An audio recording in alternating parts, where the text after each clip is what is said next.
அகில மீடியா நேயர்களுக்கு வணக்கம். இன்றைய உலக முக்கிய செய்திகள். முதலில் தலைப்புச் செய்திகள். போர் நிறுத்தம் தொடர்பில் 3 நிபந்தனைகள் விதிப்பு.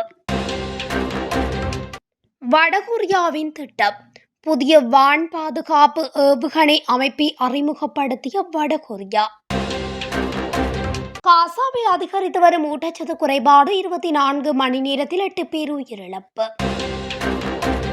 கென்யாவில் ராணுவ பயிற்சியின் போது தீ விபத்து. பாதிக்கப்பட்டவர்களுக்கு இழப்பீடு வழங்கி இங்கிலாந்து ஒப்புதல். அமெரிக்காவில் இருவேறு பகுதிகளில் பயங்கரவாத தாக்குதலில் 18 பேர் உயிரிழப்பு. ரஷ்யா அணுமின் நிலையம் மீது உக்ரைன் தாக்குதல். காசா பகுதியில் இஸ்ரேலிய படைகள் மீது ஹமாஸ் அதிரடி பதில் தாக்குதல். பென்டகனின் உளவு பிரிவு தலைவர் பதவி நீக்கம். உக்ரைனிய விமானப்படை விமானி MiG-29 விபத்தில் உயிரிழப்பு. நைஜீரியா ராணுவத்தின் வான்வழி தாக்குதலில் 35 பயங்கரவாதிகள் உயிரிழப்பு. தொடர்பான விரிவான செய்திகள். ரஷ்யா உக்ரைன் போரை முடிவுக்கு கொண்டுவர உக்ரைனுக்கு 3 முக்கிய நிபந்தனைகளை ரஷ்ய ஜனாதிபதி புடின் விடுத்துள்ளதாக வெளிநாட்டு ஊடகங்கள் தெரிவித்துள்ளன. இந்த விடயம் சர்வதேச அரசியல் களத்தில் முக்கியத்துவம் பெற்றுள்ளதாக தெரிவிக்கப்பட்டுள்ளது. அதன்படி உக்ரைன் நேட்டோ அமைப்பில் இணையும் முடிவை கைவிட வேண்டும். டொன்பாஸ் பிராந்தியத்தை விட்டுக் கொடுக்க வேண்டும். உக்ரைனில் இருக்கும் மேற்கத்திய படைகளை திருப்பி அனுப்ப வேண்டும் என்ற 3 நிபந்தனைகளை ரஷ்யா விதித்துள்ளதாக தெரிவிக்கப்பட்டுள்ளது. ஏற்கனவே மாஸ்கோவில் அமைதி பேச்சுவார்த்தை நடத்தும் ரஷ்யாவின் யோசனையை உக்ரைன் நிராகரித்த நிலையில் புடினின் நிபந்தனைகளை ஏற்குமா என்று எதிர்பார்ப்பு எழுந்துள்ளது. ரஷ்யா உக்ரைன் போரை முடிவுக்கு கொண்டுவர ஐநா சபை, ஐரோப்பிய ஒன்றியம் போன்ற அமைப்புகளும் அமெரிக்கா, பிரான்ஸ் உள்ளிட்ட நாடுகளும் கடும் முயற்சிகளை மேற்கொண்டு வருகின்றமையும் குறிப்பிடத்தக்கது. வடகொரியா புதிய வான் பாதுகாப்பு ஏவுகணை அமைப்பை சோதித்துள்ளதாக அந்நாட்டு அரச ஊடகங்கள் செய்தி வெளியிட்டுள்ளன. வடகொரிய ஜனாதிபதி கிம் யாங் உன் மேற்பார்வையின் கீழ் புதிய வான் பாதுகாப்பு ஏவுகணை அமைப்பை சோதித்து பார்க்கப்பட்டதாக தெரிவிக்கப்பட்டுள்ளது. வடகொரிய ஆயுதங்கள் உயர் போர் திறன்களை கொண்ட தனித்துவமான தொழில்நுட்பத்தை பயன்படுத்துவதாக தெரிவிக்கப்பட்டுள்ளன. புதிய வான் பாதுகாப்பு ஏவுகணை ஆயுத அமைப்புகள் ட்ரோன்கள் மற்றும் கப்பல் ஏவுகணைகள் மற்றும் பல்வேறு வான் இலக்குகளுக்கு விரைவாக பதிலளிக்கும் உயர் போர் திறன்களை கொண்டிருப்பதாகவும் மதிப்பிடப்பட்டுள்ளதாக தெரிவிக்கப்பட்டுள்ளது.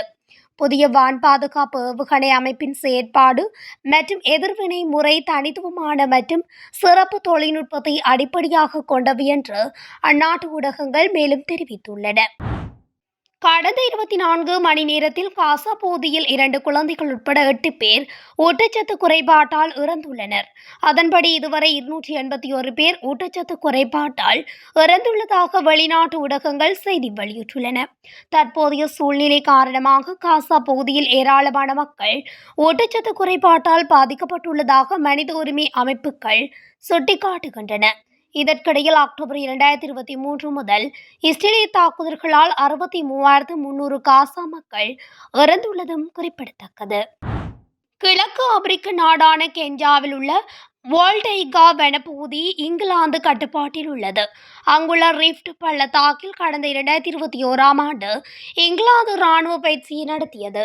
அப்போது ஏற்பட்ட தீ மளமளவென அருகிலுள்ள பகுதிகளுக்கும் வேகமாக பரவியது. இதில் தனியாருக்கு சொந்தமான சுமார் 7,000 ஏக்கர் நிலங்கள் எரிந்து நாசமாகின.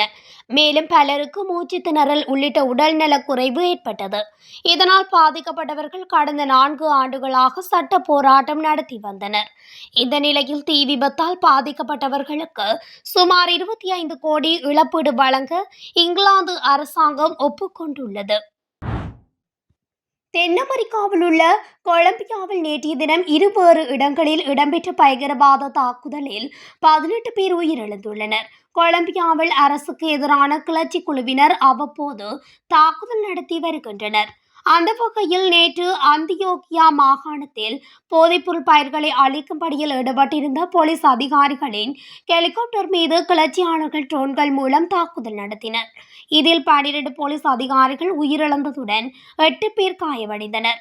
இந்த சம்பவம் இடம்பெற்று சிறிது நேரத்தின் பின்னர் காலி நகரில் உள்ள ராணுவ பாடசாலை அருகே இடம்பெற்ற கார் குண்டு தாக்குதலில் 6 பேர் உயிரிழந்ததுடன் 70க்கும் மேற்பட்டோர் காயமடைந்தனர். இத்தாக்குதல்களுக்கு FARC கிளர்ச்சி பிரிவினரும் பொதுப்பொருள் கும்பல்களும் காரணம் என கொலம்பிய ஜனாதிபதி குஸ்டாவோ பெட்ரோ குற்றம் சாட்டியுள்ளார். இந்த சம்பவம் உலகளவில் பெரும் அதிர்வலைகளை ஏற்படுத்தியுள்ளமையும் குறிப்பிடத்தக்கது. உக்ரைன் ரஷ்யா இடையான போர் இன்று 1277வது நாளாக நீடித்து வருகிறது. இந்த போரில் ஆயிரக்கணக்கானோர் உயிரிழந்துள்ளனர். இதனிடையே இந்த போரை முடிவுக்கு கொண்டுவர அமெரிக்க ஜனாதிபதி ட்ரம்ப் தீவிரம் காட்டி வருகின்றார். ஆனாலும் போர் தொடர்ந்தும் நீடித்து வருகிறது. இந்நிலையில் ரஷ்யாவின் குர்ஸ்க் பகுதியில் உள்ள அணுமின் நிலையம் மீது உக்ரைன் இன்று ட்ரோன் தாக்குதல் நடத்தியது. இந்த தாக்குதலில் அணுமின் நிலையத்தில் தீப்பற்றி எரிந்தது. உடனடியாக விரைந்து சென்ற தீயணைப்பு துறையினர் பற்றி எறிந்த தீயை உடனடியாக அணைத்தனர். இந்த தாக்குதலில் யாருக்கும் எந்தவித காயமும் ஏற்படவில்லை என ரஷ்யா தெரிவித்துள்ளது. உக்ரைனின் 34வது சுதந்திர தினம் இன்று கொண்டாடப்பட்டு வரும் நிலையில் ரஷ்யா அணுமின் நிலையம் மீதான தாக்குதல் போர் பதற்றத்தை மேலும் அதிகரித்துள்ளது. காசா பகுதியில் இஸ்ரேலிய படைகள் மீதான தாக்குதல்களை காசாவில் உள்ள போராளி குழுக்கள் அதிகரித்துள்ளன. கமாஸின் அல்கஸ்ஸாம் படைப்பிரிவுகள், இஸ்லாமிய ஜிகாத்தின் அல்குட்ஸ் படைப்பிரிவுகள் மற்றும் பிற போராளி குழுக்கள் காசா முழுவதும் இஸ்ரேலிய வீரர்கள் மீது ஒரு குளிர்ச்சியான தாக்குதலை தொடங்கியுள்ளது.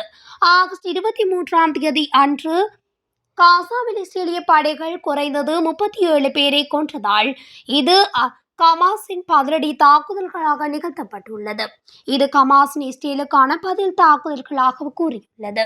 அத்துடன் கமாஸ் போர் நிறுத்தத்துக்கு இஸ்ரேல் தனது இனப்படுகொலைகள் மற்றும் தாக்குதல்களை நிறுத்த வேண்டும் என்றும் கமாஸ் தெரிவித்துள்ளது. இல்லாவிடில் எங்களது தாக்குதல்கள் தொடரும் எனவும் கமாஸ் அறிவித்துள்ளது. அமெரிக்க ராணுவத்தின் தலைமையிடமான பென்டகனின் உளவு பிரிவு தலைவரான லெப்டினன்ட் ஜெனரல் ஜெஃப்ரி க்ரூஸ் பதவி நீக்கம் செய்யப்பட்டுள்ளதாக வெளிநாட்டு ஊடகங்கள் செய்தி வெளியிட்டுள்ளன.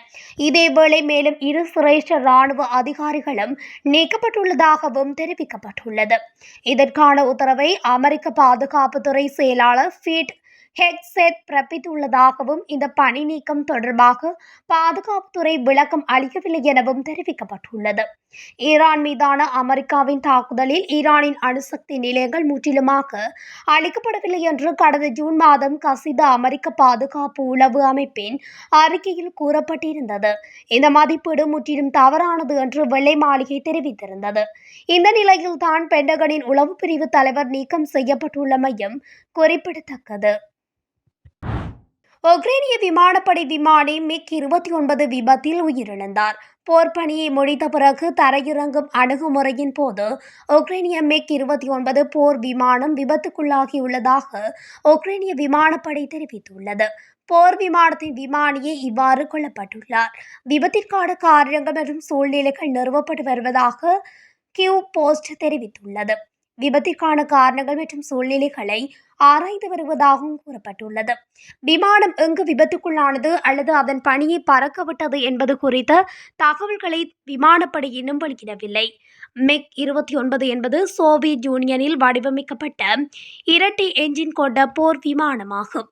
ரஷ்யாவின் முழு அளவிலான படையெடுப்பிற்கு முன்பு உக்ரைனில் பல டஜன் MiG-29 போர் விமானங்கள் இருந்தன.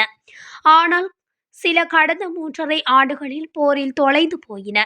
சோவியத் சகாப்த விமானங்கள் பல முனைகளில் தொடர்ந்து முக்கிய பங்கு வகிக்கின்றன. தரை இலக்குகளை தாக்குவது மட்டுமில்லாமல் உக்ரைன் மீதான தாக்குதல்களின் போதும் ரஷ்ய ஷாகெட் ட்ரோன்களை தொடர்ந்து இடைமறிக்கின்றன என்றும் அந்த அறிக்கைகள் மூலம் கூறுகின்றது. மேற்கு ஆப்பிரிக்க நாடான நைஜீரியாவில் போகோ ஹராம் பயங்கரவாதிகளின் ஆதிக்கம் அதிகரித்து காணப்படுகின்றது. அவர்களை கட்டுப்படுத்த நைஜீரிய ஜனாதிபதி போலா தினுபு தலைமையிலான அரசு நடவடிக்கை எடுத்து வருகிறது. எனினும் அரசுக்கும் பயங்கரவாதிகளுக்கும் அடிக்கடி சண்டை நடந்து வருகிறது. இந்த மோதலால் 35,000 பேர் வரை உயிரிழந்துள்ளனர். 20 லட்சத்துக்கும் மேற்பட்டோர் இடம்பெயர்ந்து சென்றுள்ளனர் என ஐநா அமைப்பு தெரிவித்துள்ளது. இந்நிலையில் நாட்டின் வடகிழக்கே போர்னோ மாகாணத்தில் போகோ ஹராம் பயங்கரவாதிகளை இலக்காக கொண்டு அந்நாட்டின் ராணுவம் வான்வெளி தாக்குதல்களை நடத்தியது. கேமரூன் நாட்டுக்கு அருகே கும்ஷே பகுதியில் 4 இடங்களை இலக்காக கொண்டு இந்த தாக்குதல்கள் நடத்தப்பட்டன. இதில் 35 பேர் உயிரிழந்துள்ளனர் என நைஜீரிய விமானப்படையின் செய்தி தொடர்பாளர் எகிமென் எஜோடேம் கூறினார். நைஜீரிய ஜனாதிபதி போலா தினுபு தலைமையிலான அரசு பயங்கரவாதிகளின் தாக்குதல்களை கட்டுப்படுத்த நடவடிக்கை மேற்கொண்ட போதிலும் அவர்கள் தொடர்ந்து செயல்பட்டு வருவதுடன் தாக்குதல்களிலும் ஈடுபட்டு வருகின்றனர் என கூறப்பட்டுள்ளது. இத்துடன் அகில மீடியாவின் இன்றைய உலக முக்கிய செய்திகள் நிறைவடைகின்றன. தொடர்ச்சியாக செய்திகளை அறிந்து கொள்ள அகில மீடியாவுடன் இணைந்திருங்கள்.